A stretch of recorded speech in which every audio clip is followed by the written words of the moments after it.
মুশরিক দুই ধরনের হয়। একটা হলো প্রকাশ্য মুশরিক, যারা ওই যে হিন্দু দেবদেবীর পূজা করে, সূর্যের পূজা করে, এরা প্রকাশ্য মুশরিক। আর মুসলিম নামধারীদের ভিতরে এক শ্রেণী আছে প্রকাশ্য মুশরিক, আরেক শ্রেণী আছে অপ্রকাশ্য মুশরিক। মুসলিমদের ভিতরে নামধারী মুসলিম, জাতি মুসলিম, মুসলমান ঘরে জন্ম, এরা কি করে জানেননি? মাজারে গিয়ে সেজদা করে, মানুষকে সেজদা করে, এরা প্রকাশ্য মুশরিক। এরা প্রকাশ্য মুশরিক।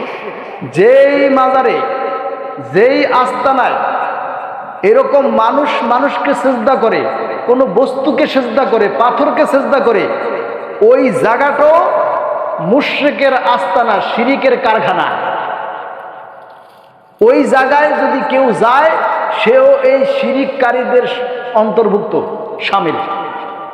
এরা ওই মুশরিকদের কাতারে দাঁড়াবে কিয়ামতের মাঠে। এই জন্য ওই জায়গা বর্জন করতে হবে। এটা প্রকাশ্য মুশরিক। আর অপ্রকাশ্য মুশরিক কি? অপ্রকাশ্য মুশরিক রয়েছে ভিতরে আকীদা, শিরিকের আকীদা লালন করা। যেমন আল্লাহর নবী কেন্দ্রিক হয় এগুলো, বেশিরভাগ আল্লাহর নবী কেন্দ্রিক হয়। যে আল্লাহর নবী চিরঞ্জীব, তিনি মরেন নাই। বুঝলেন নাই? বলেন তো মরবেন না কে? একমাত্র আল্লাহই মরবেন না। আল্লাহু লা ইলাহা ইল্লা হুয়াল হাইয়ুল কাইয়্যুম। তিনি সেই সত্তা, তিনি সেই আল্লাহ, যার কোনো শরীক নাই। তিনি কখনো মরবেন না। তিনি হাইয়ুন, চিরঞ্জীব, আল কাইয়্যুম, এবং সুপ্রতিষ্ঠিত। কিন্তু আপনি যদি বলেন রাসূল মরে নাই, মৃত্যুবরণ করে নাই, তার মানে আপনার কথায় সে চিরঞ্জীব। যদি এরকমই হয়ে থাকে আপনার আকীদা, তাহলে আপনার শিরকি আকীদা রয়েছে, মুশরিক। এটা অপ্রকাশ্য মুশরিক। রাসূল হাজির নাজির, হাজির নাজির বুঝুন তো, সব জায়গায় উপস্থিত, সব কিছু দেখেন। যেই সিফাতটা সরাসরি আল্লাহর, এটা যদি রাসূলের ক্ষেত্রে আপনি বিশ্বাস করেন, তাহলে আপনি মুশরিক, অপ্রকাশ্য মুশরিক। এটা মানুষ জানে না, কিন্তু আপনার আকীদা, ভিতরগত আকীদা, এটা শিরকি আকীদা।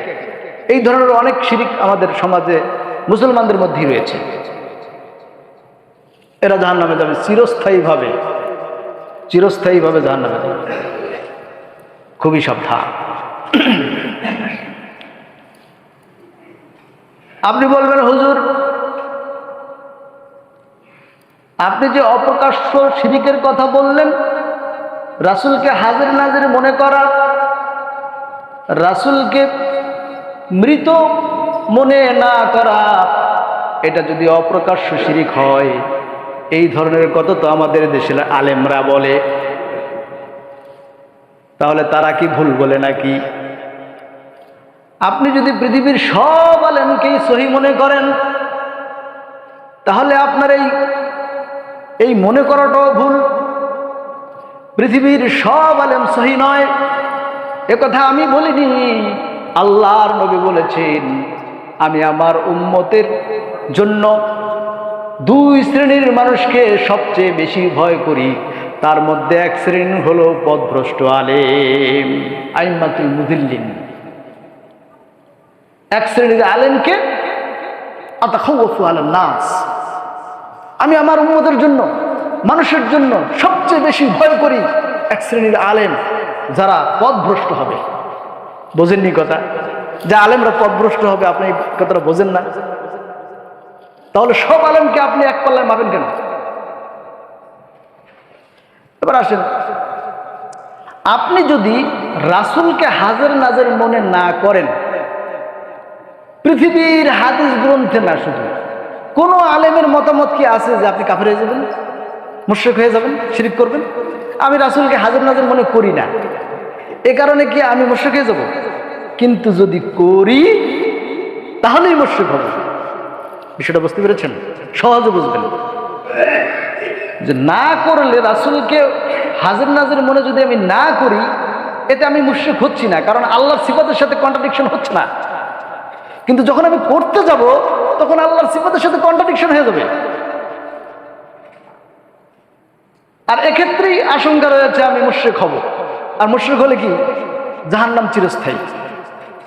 তাহলে আমার বেঁচে থাকা ভালো কিনা বলেন তো, কথা বলেন না, কথা কি বোঝে না নাকি? বেঁচে থাকা ভালো না? আমি যদি রাসূলকে মৃত মনে করি যে আল্লাহ নবী দুনিয়ার জীবন থেকে মৃত্যুবরণ করেছেন, সে আর দুনিয়াতে নাই, আসলে কি আছে? এখন আপনি যদি কন যে এইটা না মনে করলে আমি জান্নাতে যাব, আমার শিরক হবে না, কোনো আলেম বলেনি। কিন্তু যদি এটা করেন যে আল্লাহ নবী মরে নাই, সে জীবিত, আমাদের মতোই জিন্দা, শুধু নবী জিন্দা না, আর বাবাও জিন্দা। হ্যাঁ, বাবাও জিন্দা, কারণ নবীরে জিন্দা বানাইছে আর বাবারে জিন্দা রাখার জন্য। আর বাবা তো মরেই গেছে, কিন্তু সাধারণ জনগণকে, মানুষদেরকে ধোকা দিবে কি বলে, এই জন্য নবীরে জিন্দা বানায় রাখছে তার বাবারে জিন্দা বানানোর জন্য।